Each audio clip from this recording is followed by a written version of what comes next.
Hello everyone, what is going on? It is Captain Titan back here with another video. The past few weeks have been a little rough with uploading and just making the videos and producing them and all that stuff.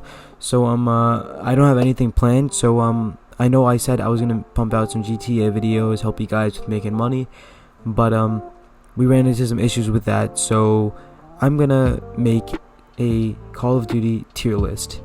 I'm gonna do 3 of these, one for the campaign, one for the multiplayer, and one for the third mode for each game, just to keep it balanced across the board. Just since we're doing campaign first, something we have to get out of the way. We're gonna get this guy out of here. They didn't even have a campaign.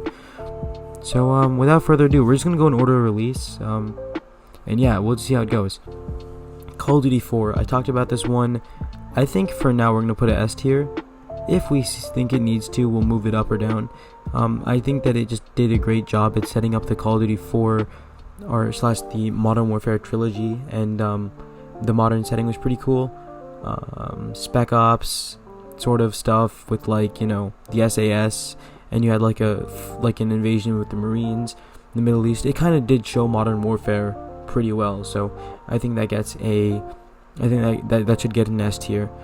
We might move it up to double S, but we're not sure yet. World at War.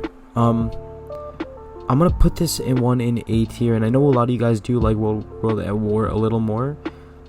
That didn't intend to rhyme, but yeah.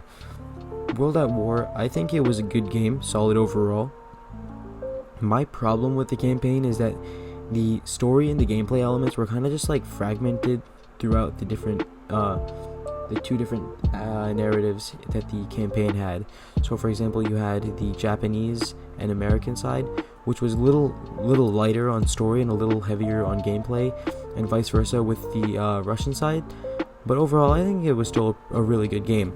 Modern Warfare 2, I think this one automatically gets an SS tier for 2 main reasons. Characters, you cannot tell me you didn't feel attachment to Roach and Ghost.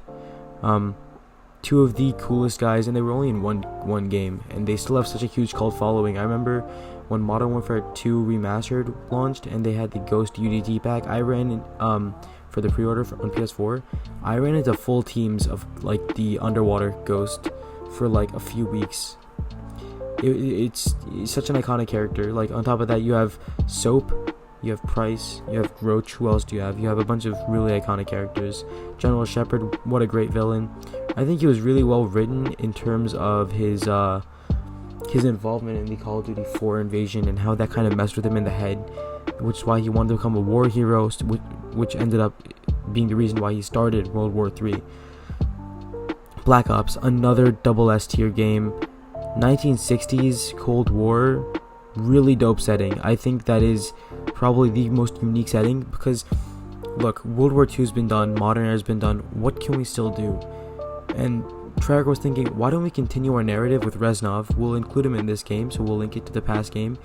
We'll make a Cold War era game that goes into the spy sort of part of it, and we'll make the gameplay really, really dope. Like, they did a lot of cool stuff. They had the whole Vorkuta mission, the prison break. I think that was really cool. You start out with literally just a knife, a rusty old knife, and then you get like literal like AKs and a minigun.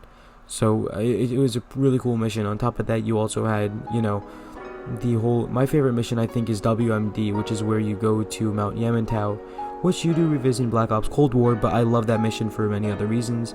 The whole wingsuit thing, the story implications of Steiner, that sort of stuff. It was just a really cool game, and the campaign was really solid overall. Modern Warfare 3, okay, I'm knocking this one down to S tier, might bring it down to A tier. It tried to live up to Modern Warfare 2, but I don't think it quite delivered. I think a lot of the Delta sections were kind of forgettable. In the campaign, like right off the top of my head, I could tell you that the main events were right after Modern Warfare 2. Makarov still at large, you know, he kidnaps the Russian president and his daughter. I think that's saving the president and the daughter are the 2 main things I remember. I remember something about Volk, something about Warabi, some gas attack on Paris. That was Paris and London and most of Europe. That was pretty important, and killing Makarov. It's just that it's not as, the details aren't as fine ironed out in my head. Might be a little biased because I played Modern Warfare 2 Remastered campaign just a few days ago, but you know, the details aren't as strong in this one. And I think it just tried to top Modern Warfare 2 and it couldn't quite get over, so I'm gonna keep it at S tier. All right, double S tier for Modern Warfare, for Black Ops 2 rather. They kept on going on with this narrative where they're like, all right, the modern era has been done. What are we gonna do now? So they said, why don't we place our game in the near future, which is a good idea. You get some new equipment you can play around with, like drones and that kind of stuff. The weapon systems, you could use some pretty new stuff. Like, I mean, for example, the Titus 6, which is a campaign exclusive weapon. The I'm blanking on it, but you had some cool things like the sights, like the millimeter scanner. I also remember in Black Ops 2 it had the 1980s section, so they're like, alright, we want to still bridge back that story, so along with having David Mason be the son of Alex Mason, we're going to include Alex Mason and introduce the villain in the 1980s, which I think was the most well-written and well-rounded Call of Duty villain. Beautiful motivation, beautiful, just the way that he was, he genuinely freaked you out, he scared you, and that's what I think made him such a great villain. Raul Menendez. You had historical figures like Manuel Noriega, who was the leader of a general in Panama. Really cool. History on it was really dope, especially with, like, you know, the CIA in Afghanistan, all that sort of stuff. So overall, I think that's also another double S tier. Call of Duty Ghosts. They wanted to play off this post-apocalyptic sort of thing, and I think it just fell flat on its face in some ways. In some other ways, like, I think it's going to be a B tier, our first B tier, for the first reason is that, okay, characters, I feel like Keegan, Merrick, all of the ghosts, like all of the other members of your team, they were just kind of like mean people in general towards Logan and Hesh when they first joined. The whole idea behind it, like in a super elite tier 1 spec ops force, is really dope. The whole backstory with like this hospital and that kind of stuff, if you play the game you'd understand it, but I think it was a great idea executed weirdly, and the worst part is the twist. They never really got approval from Activision to make Ghosts 2, which was Infinity Ward. They just didn't do that, so the twist just feels empty, and I still want to see where that story leads to, because there's so much you can do about that, because, you know, the brainwashing that Rourke went through, you can do the same thing to Logan and make him a double agent again. And also the whole thing with the South American Federation, pretty dope. Next up, Advanced Warfare. Alright, this one is gonna go to C tier. I could not tell you a single detail in this game besides press F to pay respect and the mission in Korea, and then I remember Atlas, and then I remember Jonathan Irons, and then I remember Manticore, and that's pretty much it. That's all I remember from that campaign. Really just non-memorable. The only saving grace for this campaign was probably that Will Irons was a really amazing villain. John Irons was an amazing villain. He was not a flat villain like Rourke. His motivations were really clear. He seemed like he was off the cuff a lot of the times.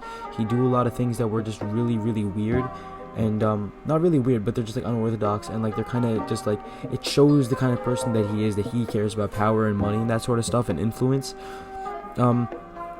It might have something to do with the fact that Kevin Spacey in real life is a bad dude because of some of the shit that he's done, but yeah, that is Advanced Warfare for you.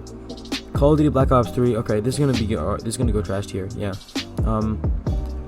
Not much to say from this besides that it wanted you to, the only mission that actually happened was the first mission, and other than that, none of them actually happened, so that's really confusing.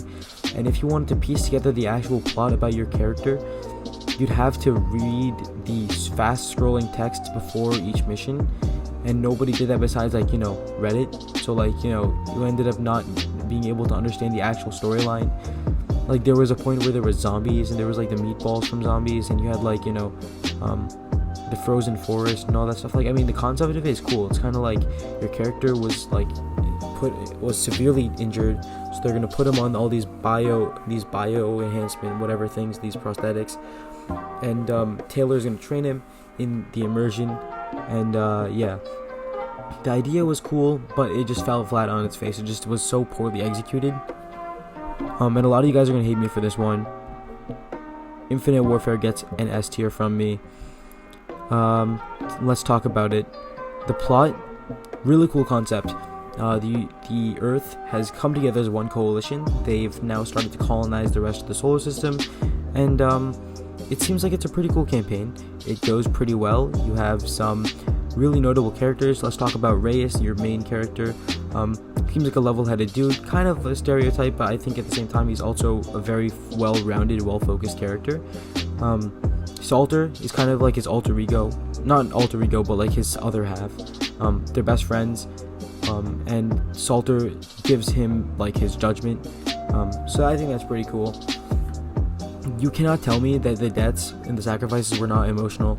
Like Ethan, the robot, dude, that was a really, really sad death for him, and how Ethan had to manually override his controllers and self-destruct him. Reyes' death himself, he self-sacrificed himself to take down the Martian shipyard. That was also really, really sad. Staff Sergeant Omar and the other Marines, their deaths were really sad. Gator, they just like, they were just well-written characters, and I think that Infinity Ward has a way with campaigns. Let's just say that, because it was just so well written, and out of such a game that was so hated from the trailer, I was not expecting a campaign that good. Alright, Call of Duty World War II, made by the same developers as Advanced Warfare.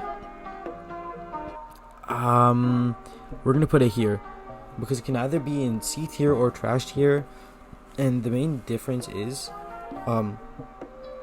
it tried too hard to be Band of Brothers, the TV show. It like leaned in too hard on the whole brothership sort of thing. And look, I mean, that's great for a World War II story, but I think that the grittiness of World at War works so much better for Call of Duty. For example, there's a YouTuber named The Act Man, and he talks about how each of the 4 main characters in World at War represent a different Ninja Turtle, and I thought it was crazy, but then he explained it.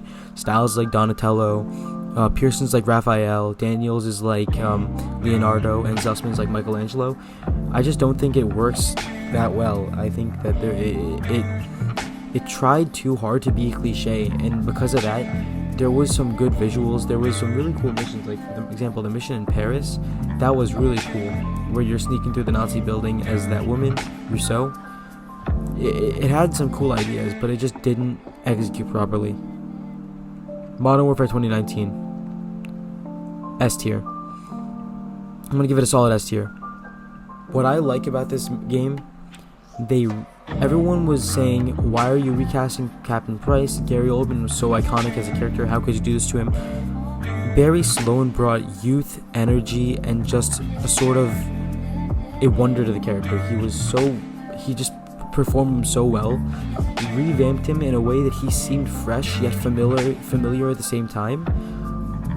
As for other characters, Farah, I do not think it's realistic that a woman would be the leader of a militia in the Middle East. I don't care how progressive the country is, it just wouldn't happen. And that's not me being a bigot, that's just Middle Eastern culture. But you know, Farah was a pretty cool character. Hadir's motivation for stealing the gas was really, I kind of resonated with him. Like, I mean, I don't think I need to, steal Russian gas in order to, for my cause. But like, I kind of like saw his point of view, and I thought that was very interesting. He was a well-written character as well. Sergeant Garrick, his whole idea of you can tell us where, you can tell us when, but don't tell us how. That was also really important, because modern warfare is really gray. It's not black and white cut out, There's lots of variables and things you have to like do, and the game was gritty overall as well, with the butcher killing that child and the kid, and Captain Price and Garrick using his own child as a bargaining token, sort of. really gritty overall, portrayed Modern Warfare in what it actually is. It just told it like it is, and because of that, I think it deserves an S tier. And one last S tier, which is the last game in the Call of Duty franchise. This could arguably moved up to I'm gonna nudge it just over the line, but it's not gonna directly go into a double S tier. Call of Duty Black Ops Cold War. We've only had 2 months to really kind of experience the campaign, but I think it was so cool. Using psychedelic drugs in I forget what it was called. I think it's Operation something. I forgot it. But Bell was a operative for Perseus, who they brainwashed to work for them. Them being the CIA. And they were able to try to extract his memories using implanted memories. I think that whole concept is super dope. On top of that, some of the most notable sections, I think first of all, that whole car chase with the RZXD, really dope. The multiple endings, really, really cool. I liked all three of them. All three of them worked really well. I just think that I'd probably say that the bad ending where not the evil ending. The evil ending is where you team up with Perseus, you plan an ambush, and you kill all of them, all of the Americans. I think that the bad ending, where everything gets nuked, that's just kind of boring. But I think the other two endings are really, really cool. Bell, he's just a mysterious character, but I think, look, the way the campaign was originally made, this is my theory at least, that the crew was meant to be Adler, Park, Sims, Lazar, and some higher up character. That was Sledgehammer's idea, but then when Treyarch took over, they're like, we need to add Woods, Mason, and Hudson to make this a Black Ops game. So they had the foundation from Sledgehammer, which is why that the Lubyanka building mission in the KGB is really similar to the mission in Paris from World War II, but it had the Black Ops charm to it, so I think it was really, really good. Overall, I think the Call of Duty is not known for its campaign anymore. Sorry, my computer just fell asleep. Call of Duty is not known for having the best possible campaigns. They're known for being linear, they're known for being straightforward, and I think a lot of that was just changed with games like Black Ops 2, with the Strike Force missions, and with Cold War side missions. Overall, Call of Duty's newer campaigns, I'd say with the past 2 games, maybe even maybe even including Black Ops 4's story with the blackout operation, whatever that thing was, that was pretty cool. I would have loved to see what Black Ops 4's actual storyline would have been. Sad to see that we couldn't get it, but I think that now we're going to an age of CoD where we're getting more story-based games now. With rumors that we're getting a Sledgehammer game next, we don't know if that could be a prequel to Advanced Warfare, something set within the same Black Ops / Modern Warfare 2019 timeline, and or whatever it is. Or we're also rumored to be getting in the year after that the sequel to Modern Warfare 2019, which I think will just be called Modern Warfare 2. But they've introduced so many operators, and they've also told the story of Verdansk through Warzone. So I think I'm also gonna have to nudge this one over the edge along with Black Ops Cold War. But overall, the campaigns were really, really good, except for the exception of the bottom few. I think starting Ghosts, they just get better. And Ghost is not even that bad. I just think it's not as good as World at War. So overall, that's my opinion on all of the COD campaigns. Let me know where you'd put some of the other games if you agree or disagree. And have a great one, and stay safe, guys. It's been Captain Titan, signing off.